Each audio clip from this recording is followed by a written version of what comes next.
Mabuhay, Bagong Pilipinas. Mabuhay, Distritong Pamamarisan. Ang Eastern Police District o Team Pamamarisan sa pamumuno ni Police Brigadier General Wilson Casil Azueta, Eastern Police District Director, ay masigasig na naglilingkod ng serbisyo publiko at lubos na sumusuporta sa patuloy na pakikipag-ugnayan ng ating mga kapulisan sa iba't ibang ahensya ng pamahalaan, pribadong institusyon upang magsagawa ng mga programang makatutulong sa ating mga mamamayan.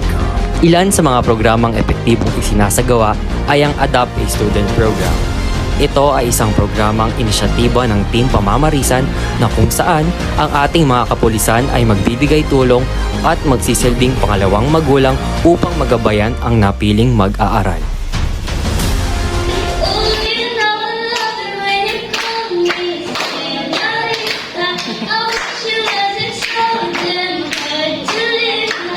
Ang programang ito ay nabuo noong August 2020 sa ilalim ng pamumuno ng Police Brigadier General Matthew P. Bakay. Sa kasalukuyan, ang naturang programa ay mayroong 43 benepisyaryo na may layuning suportahan ang edukasyon ng mag-aaral, bagamat apektado ng kahirapan ay patuloy pa din nagsusumikap upang maisakatuparan ng kanilang mga pangarap at maging isang responsableng mamamayan na kasapi ng lipunan.